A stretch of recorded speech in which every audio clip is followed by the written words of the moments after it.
Salam mahasiswaku.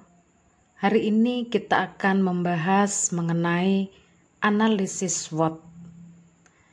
SWOT itu sendiri merupakan singkatan dari Strength, Weakness, Opportunities, and Threat, yang artinya kekuatan, kelemahan, peluang, dan ancaman atau kendala.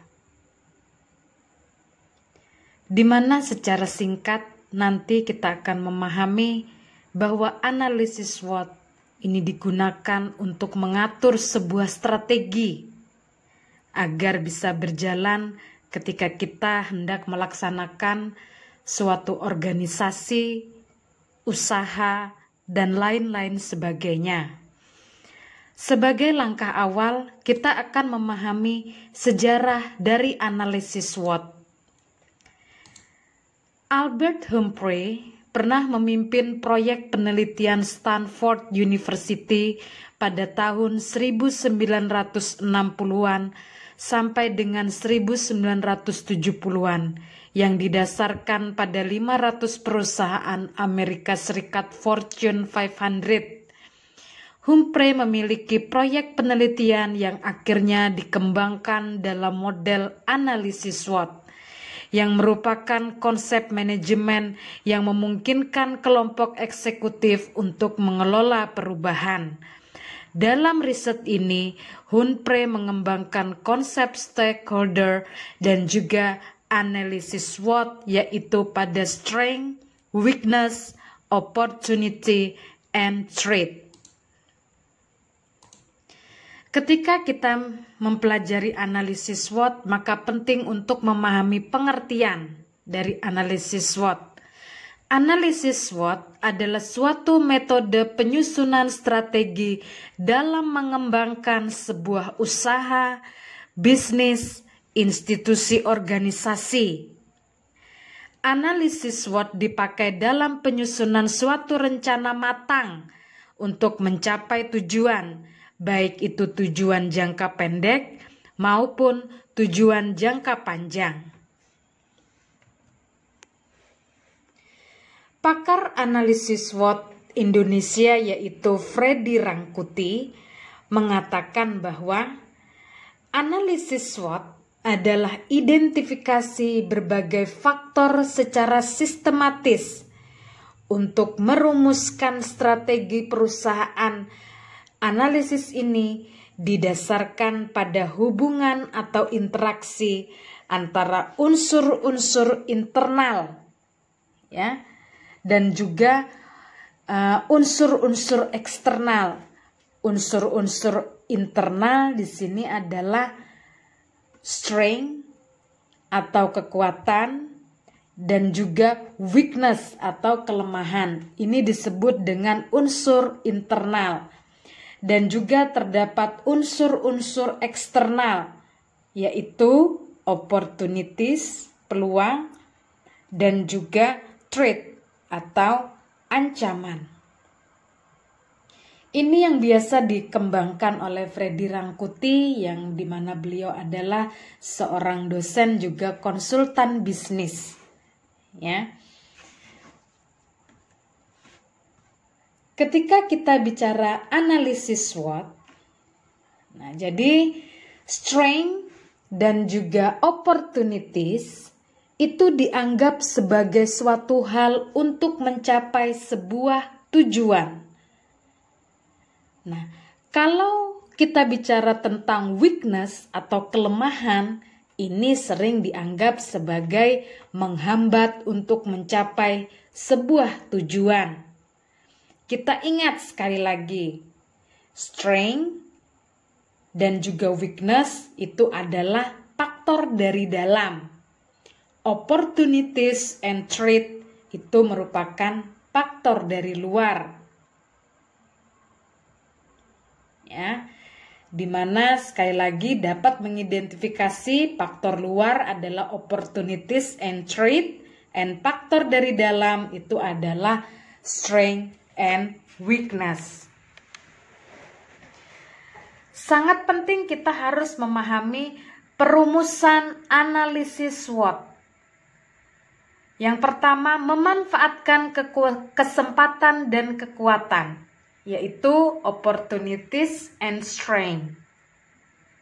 Analisis ini diharapkan dapat membuat rencana jangka panjang, atasi atau kurangi ancaman dan juga kelemahan, strength and weakness.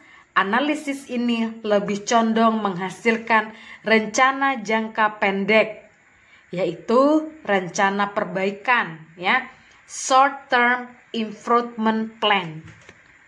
Jadi sekali lagi, opportunities and strength itu akan mengembangkan rencana jangka panjang. Sedangkan strength and weakness ini nanti akan menghasilkan rencana untuk perbaikan dalam jangka pendek atau short term. Ketika kita melakukan analisis SWOT, maka tahapan awal yang perlu dipahami adalah proses penetapan strategi, yaitu menaksirkan apa yang menjadi kekuatan, kelemahan, kesempatan, dan ancaman yang dimiliki oleh organisasi. Sehingga analisis SWOT memungkinkan organisasi untuk memformulasikan dan mengimplementasikan strategi utama. Jadi kalau dalam sebuah institusi organisasi, untuk mengembangkan sebuah organisasi perlu dilakukan analisis SWOT. Harus bisa melihat apa yang menjadi kekuatan, apa yang menjadi kelemahan, kesempatan apa yang menjadi peluang besar, lalu ancaman apa. Tahap lanjut pelaksanaan analisis SWOT yaitu pelaksanaan dan tujuan organisasi. Dalam analisis SWOT, informasi dikumpulkan dan dianalisis.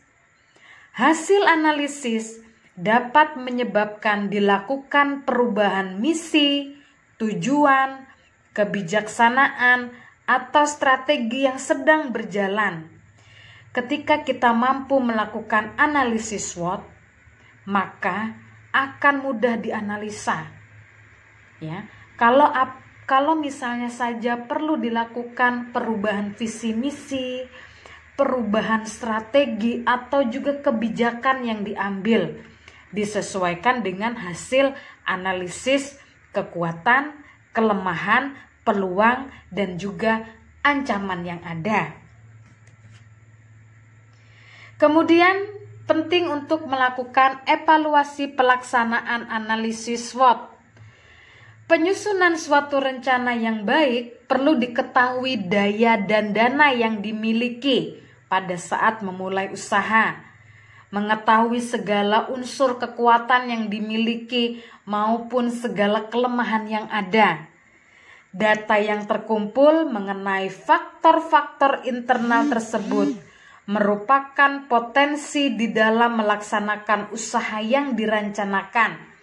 Di lain pihak, perlu diperhatikan faktor-faktor eksternal yang akan dihadapi, yaitu peluang-peluang atau kesempatan yang ada atau yang perlu diperhatikan akan timbul dan ancaman atau hambatan yang diperkirakan akan muncul dan mempengaruhi usaha yang dilakukan. Selanjutnya, strategi kekuatan kesempatan, strengths and opportunities. Ingat sekali lagi, ini adalah faktor internal. Strategi yang dihasilkan pada kombinasi ini adalah memanfaatkan kekuatan dan peluang yang telah diidentifikasi.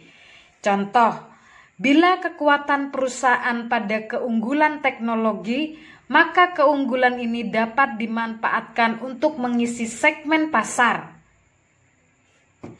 Kemudian kita juga perlu melihat strategi kelemahan kesempatan. Kesempatan yang dapat diidentifikasi tidak mungkin dimanfaatkan karena kelemahan perusahaan. Misalnya, jaringan distribusi pasar tidak dipunyai oleh perusahaan. Salah satu strategi yang ditempuh adalah bekerja sama dengan perusahaan yang mempunyai atau menggarap pasar Selanjutnya adalah strategi kekuatan ancaman. Dalam analisa ancaman, ditemukan kebutuhan untuk mengatasi. Strategi ini mencoba mencari kekuatan yang dimiliki oleh perusahaan yang dapat mengurangi atau menangkal ancaman tersebut. Misalnya saja ancaman perang harga. Jadi kita harus bisa melihat di sini adalah antara kekuatan yang dimiliki oleh sebuah organisasi atau instansi dan juga harus bisa melihat ancaman apa yang bisa dikatakan merusak ataupun mengganggu daripada kekuatan dari sebuah institusi atau sebuah organisasi. Selanjutnya kita akan coba melihat strategi kelemahan ancaman. Dalam situasi menghadapi ancaman dan sekaligus kelemahan intern, strategi yang umumnya dilakukan adalah keluar dari situasi yang terjepit tersebut. Keputusan yang diambil adalah mencairkan sumber daya yang terikat pada situasi yang mengancam tersebut dan mengalihkannya pada usaha lain yang lebih cerah.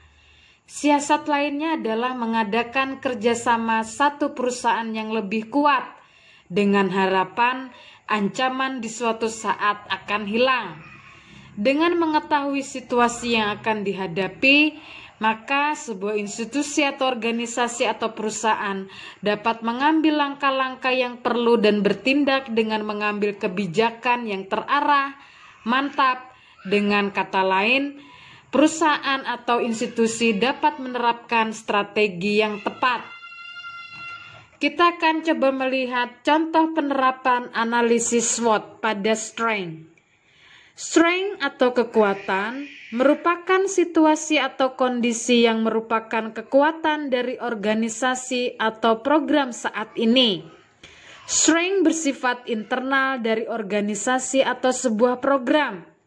Contoh, jumlah anggota yang lebih dari cukup atau sumber daya manusianya. Ini dilihat secara kuantitatif. Kemudian sumber daya manusia berpengalaman dalam beberapa kegiatan. Itu kita lihat secara kualitatif. Hal-hal seperti ini adalah kekuatan atau strength yang dimiliki setiap institusi, organisasi, atau perusahaan. Sebuah institusi harus bisa melihat aspek kekuatan atau bisa menganalisis kekuatan yang ada. Selanjutnya contoh penerapan analisis SWOT pada weakness atau kelemahan. Weakness adalah kegiatan-kegiatan organisasi yang tidak berjalan dengan baik atau sumber daya yang dibutuhkan oleh organisasi tetapi tidak dimiliki oleh organisasi. Kelemahan itu terkadang lebih mudah dilihat daripada sebuah kekuatan. Namun ada beberapa yang menjadikan kelemahan tidak diberikan solusi yang tepat dikarenakan tidak dimaksimalkan kekuatan yang sudah ada. Contoh, sudah kurang terbinanya komunikasi antar anggota. Kemudian jaringan yang telah terbangun tidak dimaksimalkan oleh seluruh anggota. Ini adalah salah satu hal ketika kita ingin melihat penerapan analisis SWOT dari segi weakness atau melihat daripada aspek kelemahan. Selanjutnya penerapan analisis SWOT pada opportunity atau kesempatan. Opportunity adalah faktor positif yang muncul dari lingkungan dan memberikan kesempatan bagi organisasi atau program kita untuk memanfaatkannya. Opportunity tidak hanya berupa kebijakan atau peluang dalam mendapatkan modal berupa uang, akan tetapi bisa juga berupa respon masyarakat, isu yang sedang diangkat. Contohnya, masyarakat sedang menyukai tentang hal-hal yang bersifat reboisasi lingkungan. Kemudian isu yang sedang diangkat merupakan isu yang sedang menjadi topik utama. Hal-hal seperti contoh di atas dapat merupakan peluang dalam upaya pengembangan sebuah institusi, perusahaan, atau juga pengembangan sebuah usaha. Selanjutnya penerapan analisis SWOT kita lihat dari threat atau ancaman.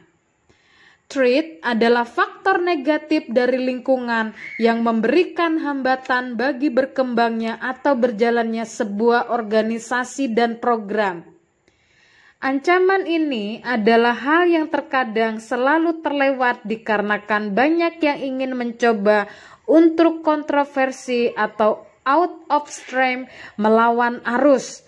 Pada kenyataannya organisasi tersebut lebih banyak layu sebelum berkembang. Contoh, misalnya masyarakat sedang jenuh pada isu-isu seperti pilkada, bahkan isu-isu yang masyarakat pada saat pembatasan saat ini, yaitu misalnya di era pandemik, ya. Jadi ini merupakan suatu ancaman.